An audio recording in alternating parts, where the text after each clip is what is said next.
the current connection today, we're talking about DIY mold. You may be concerned about mold. Maybe you see something growing somewhere, so you want to have some testing done. Sometimes you actually get a kit somewhere, take samples, send them to a lab, or you hire someone to do some surface sampling, some air sampling, and now you're provided with raw lab data. You don't know how to interpret the lab data. You don't know what a good result is or a bad result is. Right? And oftentimes, when you hire someone to do testing and they tell you it's a bad result, they can't explain to you why because you never discussed it ahead of time or what would be considered good or bad. So I will tell you, DIY is not for the DIY person. All right. If you have a concern about mold, you need to have a mold professional come in.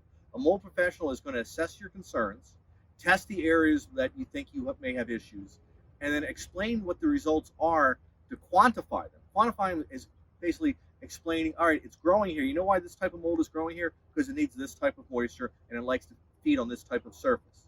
And the reason you have it here is because of this. And that is going to be corrected, and then you can remediate the mold. You may think, oh, I had a bathtub leak and that's what caused it. That's not what caused it, okay? Unless it was a bathtub leak that occurred for weeks to months on end. Mold needs to be moist for up to 3 days for it to start to spore and to grow. Have you ever tried to grow grass? Stop putting water on it, it's going to stop growing. Same thing with like a tomato plant. So where you think you might actually have a cause or a driver for mold growth, that's probably not what the cause was. It's probably something else. So DIY is just simply not for the homeowner or independent person to undertake because they're not going to really have the understanding of it.